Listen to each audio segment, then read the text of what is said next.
Very best reviews. Tell them none can contest. We gon' it's J More, the very best reviews. Tell them none can contest. We gon'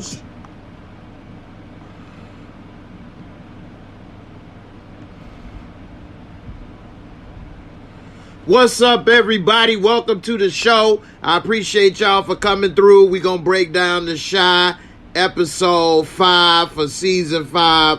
Shout out to my girl Kelly Lee for making that dope intro for The Chi episode 5. So let's talk about it. A lot happened in this episode as far as with Bakari. Shout out to my boy Ahmad Ferguson. You're doing a damn good job on The Chi this season, and I'm proud of you, bro. But we see Bakari has now moved in with Jake and Trig. We also see Emmett and Keisha finally smash, which we all saw coming, and I think the only one didn't see it coming was Tiffany. And then Gemma is just be doing too much. It's like whatever her father says, she gonna do the opposite. So she just got on Jake talking about it's her choice and she gonna have an abortion.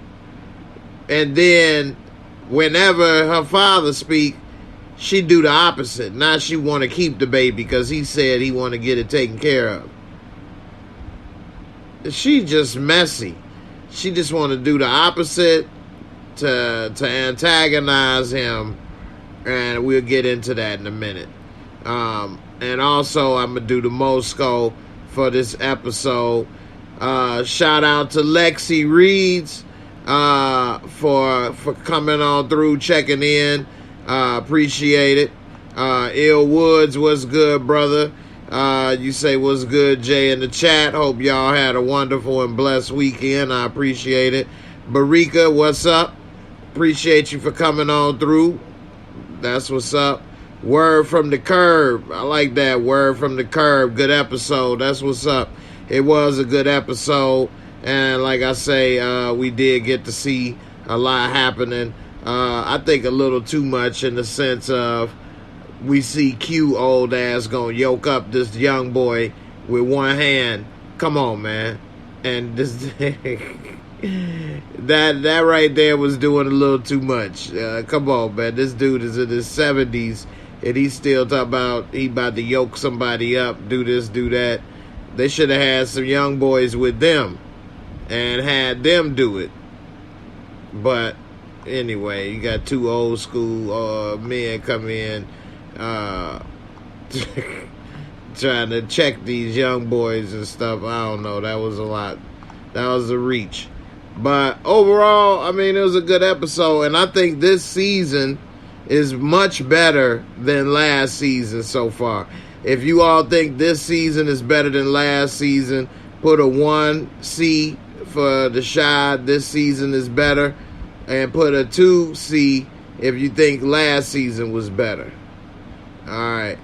Now, what do y'all think about Gemma and her being so damn messy? We see that she comes out and tells Jake, hey, we need to talk. I'm pregnant. And so while she's sitting there telling Jake about it, Jake is saying he want to keep the baby. He'll work 2-3 jobs, do whatever it takes. And she's saying she not ready. It's her body. She don't want to take care of it. It's going to be hard. So she's saying all these things that people say when they're leaning towards abortion. And she pretty much said that's what she was going to do. And even though he may have something to say about it, the final choice is hers, is her body. And, you know, you through gambling. And we see later when she talking to her father that when he said, yeah, you're going to have to get an abortion, get this taken care of.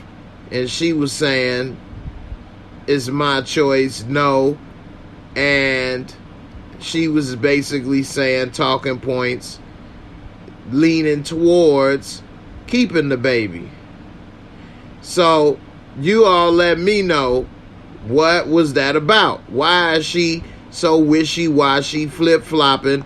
I mean, I don't understand that. I know in these teenage years, kids, they like to, lash out at their parents and things like that.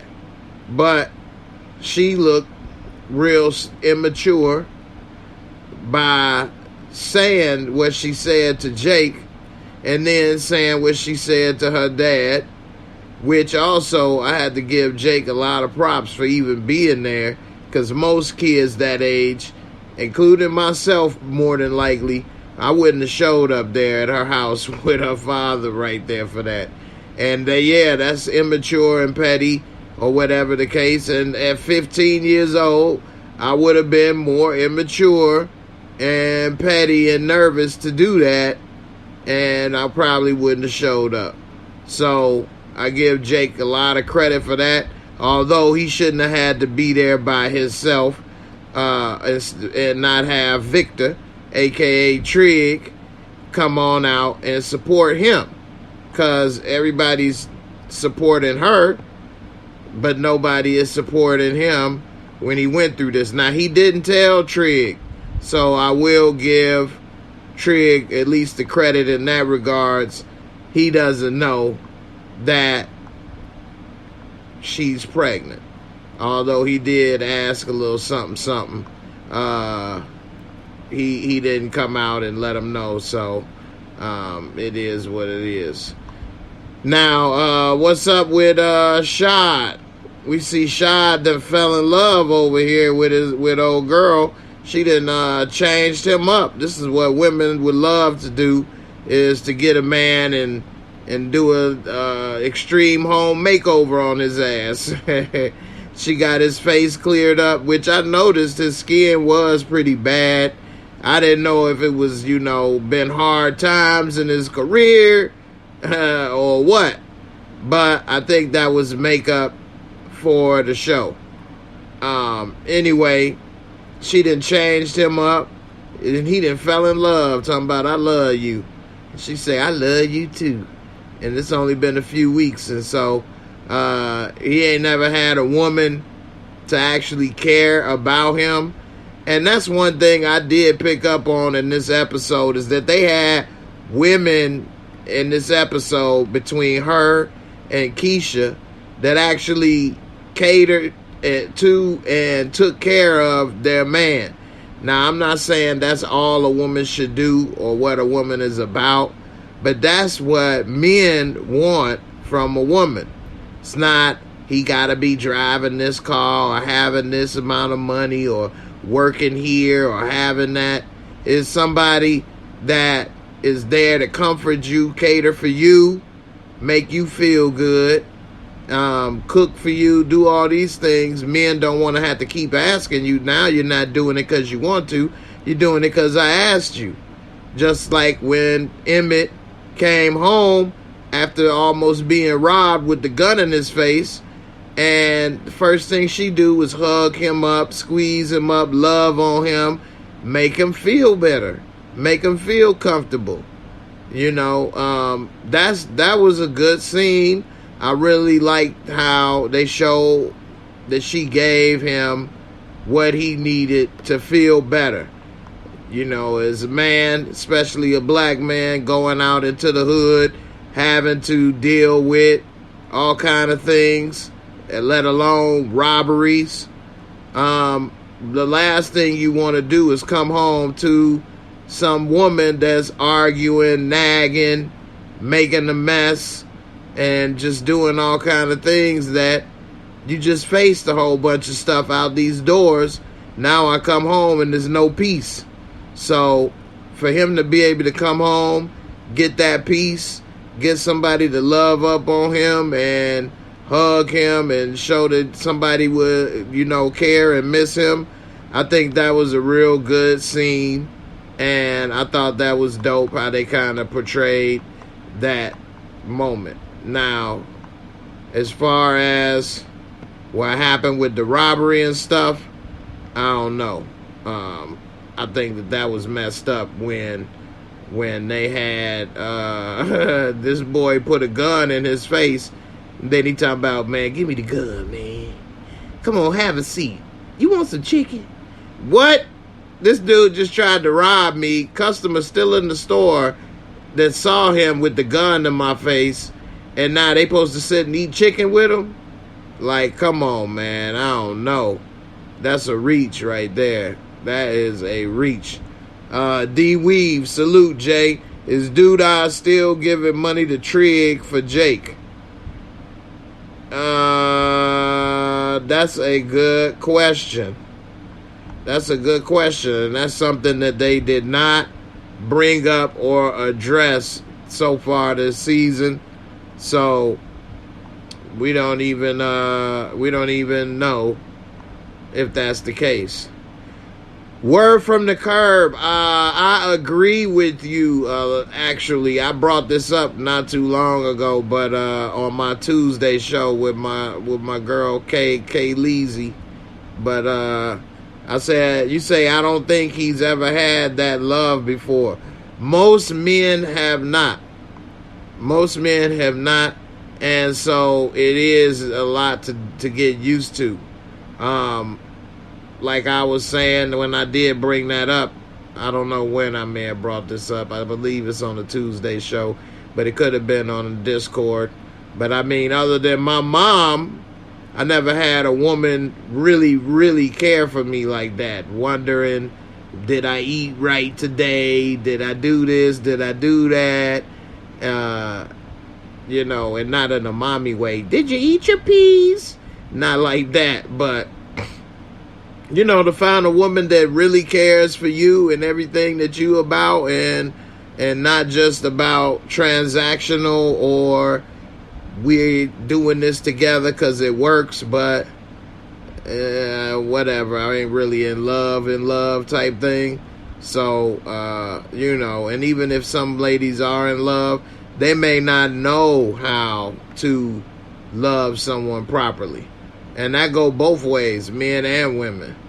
So maybe I was with some people that was in love, but maybe they didn't know how to love properly, or maybe they didn't love me much. I don't know.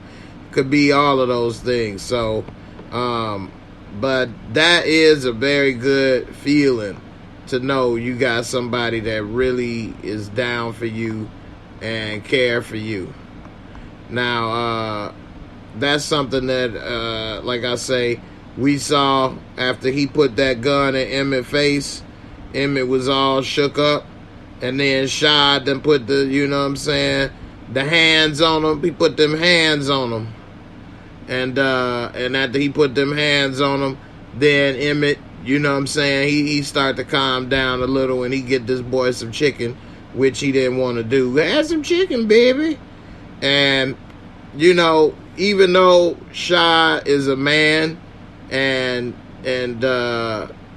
what Bakari is a man, both, you know, straight males, Bakari never had somebody to care for him or anything about him either.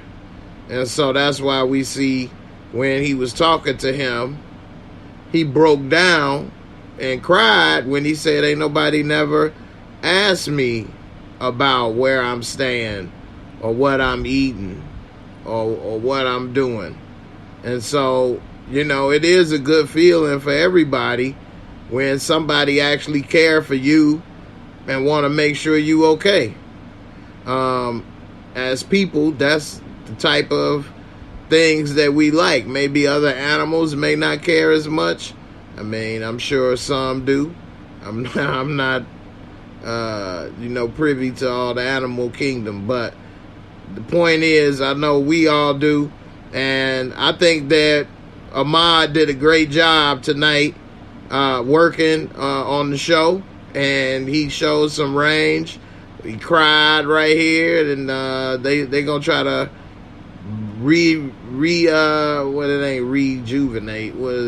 rehabilitate They're going to try to rehabilitate his character. And let's see what happens. I don't know if Shad and Trig have the best skill set for this. And when he was bringing him home, the first thing I thought of is, why ain't taking him to Trinity House? And we saw Vic later said, why you ain't taking him there? But he said that's for women only. He probably would have been in there trying to tear them women up. They'd all been pregnant in the damn house. But he definitely needs some help. And I don't know. We'll see. But I would have definitely got that Trinity House situation taken care of real fast, because I couldn't have my little brother uncomfortable in his own home and ready to fight, and possibly worse, with this boy who may not be able to be rehabilitated. It might be too late for him. I mean, he already murdered Ronnie, so he's already a murderer. So who knows what may happen with him. And we still don't know how he knew Coogie and what was his relationship with Coogie, because he did kill Ronnie and say, that's for Coogie. Now, what do you guys think about this guy and Bakari? And can they help him? And should they help him? Keep in mind, we know he has murdered one person.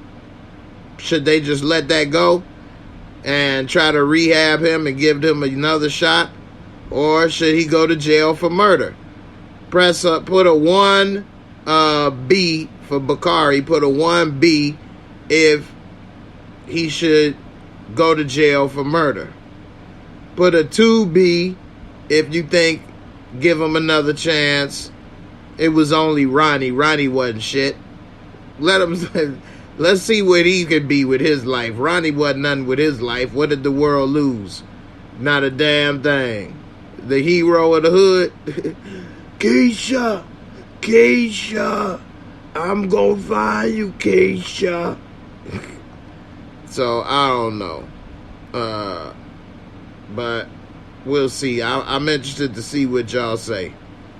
You know, one killing in a lifetime ain't bad, right? You can get away with one killing, and we'll give you another chance. You don't even have to go and do any jail time.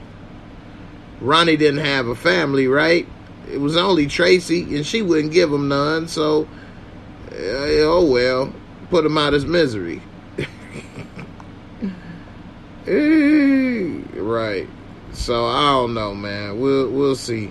I'm interested to see how many of you all think about what he doing or whatever. Now, how many of you all think this old Papa Shango looking... I like Q, don't get me wrong, and Stephen Williams is an excellent actor. But you got this old man popping up in here talking about, I'm the boogeyman. I'm the boogeyman. You didn't know I'm the boogeyman. Now you gotta pay me 20% of everything you bring in. How do they know what they brought in? He don't know how much they bringing in. He don't know 20% of what. And then how you gonna enforce it? How you know that they actually paid you the proper 20%? Anyway, I don't know. I think that was a bad move for Q to get in bed with these guys and get 20% of what? Packages that they rob and take to the pawn shop? So what you gonna get? At best, a few $100 to $1,000, $2,000. I mean, it ain't like they moving that much stuff in the pawn shop. So, I don't know. They look like two OGs, but it would have made me feel better as the director or whatever of this episode if they'd have had a couple two young swole Negroes. What happened to big swole Negro Big Mike they used to have working with Duda? What happened to Big Mike? Bring him back. He was cleaning up the city. Cleaning up one alley at a time. An alley a day make the hood gangsters go away. Take it from me, Big Mike. So, I don't know. But they need a couple hard-hitting pipe Negroes to come up in here. And we go get medieval on that ass. You hear me, Hillbilly? That's what they needed. Then I would have been like, okay, they came up in here looking gangster. But they was by themselves, which I'm like, what? Anyway, he done came and choked up the young boy. They done got scared and pretty much said, okay. Now, I don't know. I thought that he already had money. I guess that don't mean nothing. Everybody with money always want more money. That's one thing with money. So, who knows what's going to happen with that. But I wouldn't be surprised if this all backfire, blow up, and The Rock gets closed down because of that. And dude, I talking about, yeah, after the 20%, donate money to The Rock. Man, what? You got a bunch of criminal gangsters over here. I want to make a donation to the hood. That's on the hood, G. Straight up, that's on the hood, G. I gotta donate. Where do I donate? So I don't know, man. We'll see, man. I just know they done messed up with everything Tracy had, and it's gonna get worse. We saw by the credits for the next episode that Roz got some new plan or scheme coming up, and I just think that Tracy pretty much about to be out of her own organization. I mean, it's already 3 people in there to her 1. It's already 3-1. She outnumbered in there with decisions and stuff. So, I don't know. We'll see. Let's see what we got else happened up in this episode. What y'all think about Emmett playing dress up? Kevin. And Kevin put on his little costume. He was ready to party up in there with old girl Moon Goddess. And they thought they didn't win. They was about to leave. Next thing you know, they won. Now, Kevin costume overall was trash compared to everybody else. But he knew. So I give him credit in that regards. He knew to this type of thing. And as far as it being a hoodie thing and something quick, I get it. So that was cool. But like this girl, she put in a lot of work and time on her stuff. But you know, it is what it is. These kids are just having fun. It's a whole different genre of things happening right now with young people that wasn't happening in my day. I mean, I have kept up with a lot of the trends and things going on in the world, but at the same time, Father Time is undefeated. And no, I never got into this cartoon dress up stuff and video game dress up. I never liked face paint and all that kind of stuff. Even when I was young and we would go to the fair or what, well, we never went to a fair, but to a carnival or something like that. I never liked face paint or paint and stuff all on my face. That ain't for me.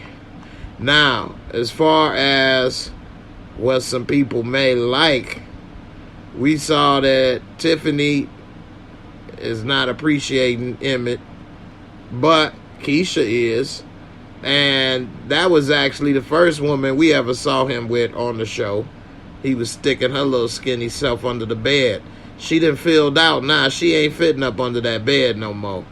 And I had to give it to Burgundy Baker. She is very pretty now. She looks much different than when the first season kicked off.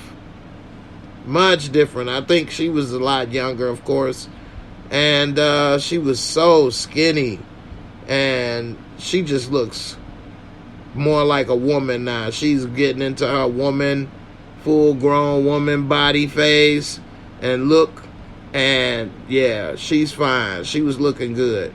Little hot chocolate up in here. Chocolate, what, covered raw, what, cherry with the red and the black. Cherry covered chocolate. Anyway, we see that they was feeling each other. She been wanting him to kiss her. It seemed like all night. And then I knew he wanted to put his arm around her when he was drinking that champagne. Because whenever somebody sit like that next to you, that's what they want to do. It feels uncomfortable, at least as a man, for me speaking, when somebody is that close, unless I put my arm up. It's just a natural response to being comfortable. And then if it's a woman and you like her, you damn sure gonna do it. And so I was wondering, like, when he gonna put his arm around her? And sure enough, it ain't take but a few little fake little moves, knowing damn well they ain't ready to be cheesing. And when the woman look at you like this, looking up like that, with her chin and lip like that, she like, what you waiting on? When you gonna kiss me? Damian Kenny, you say she in her early 30s now? Okay. Well, she was real slim in the first season. She had to be like, what, 5 years ago, 6 years ago? So she was, what, 24, 25 then? If that's the case. So, yeah, she's definitely grown into her womanhood since then. But as we saw, once they locked eyes right here, and she still had that kiss me face, it wasn't but a matter of time, and it was on. And we see Emmett and Keisha finally hooked up, and he said, "The hell with that Celebi stuff." Word from the curb, she wanted everything he gave. I know that's right. He gave a full load too, didn't he? He was blow. So for all he know, he might be having another baby on the way. You know, his stuff is potent. So yeah, Emmett, word from the curb, say she was just pregnant. Beautiful woman. She is beautiful. Now, I'm not going to say she was ugly in season 1, but she wasn't pretty like she is now to me. Now, she kind of jumps off the screen. Her look jumps off the screen and grabs your attention. Whereas before, it wasn't that pronounced. But yeah, man, Emmett gave her a hot load. Wide load, blue, blah, da, da, da, da, da, da. He straight up shot the club up. She got up with her drawers soaking up in there, boy. Emmett, boy, he been holding that back up for a minute. He straight pushed the nuclear launch code on that ass, literally on the ass. Pow, blue. And, you know, she was ready for it. So, yeah. Ilwood, I agree. She did look like a little girl in the beginning. I mean, her body was so skinny. No definition, which, you know, that helps when you're a lady. And I think she had real short hair and other stuff. So, I don't know. It, like I say, it didn't jump off the screen. Whereas now, and she still is real skinny. Don't get me wrong. But her body and her look, it looks much better now. So yeah, he didn't murder the club. Ain't nobody come out that club. He came in there with the bazooka, the launch codes. His shit said USSR on it, straight up. So I don't know. All right. Let me go ahead and do my Mosco for this episode, and I'll tell you what I would rate this episode. So let's do it.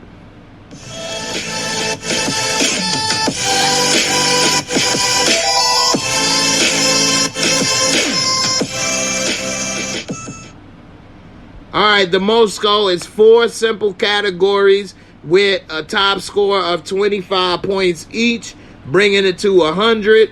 And I always give a little leeway, 5 points either direction for, everybody's comfort and personal preference. All right, so first, visuals, cinematography.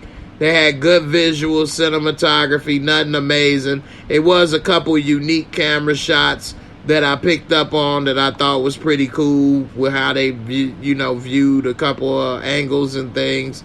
So overall, I would give it a 20, which is a good score, but not a great one. But a 20 is good for this episode and this category. All right, storyline and plot. I actually like this storyline and plot a lot. This was a good episode to see what's going on. I also missed that Trig went on a date with the transgender person that he met, and they also kissed, and they talked to Trig and discussed when was the last time you was with a regular woman, and he couldn't say. But he tried to flip the script and say, well, trans women are women, so then I'm attracted to women. And then that's when they said, well, when was the last time you was with another woman then? And then he's... But anyway, I will give this a... This is a good episode.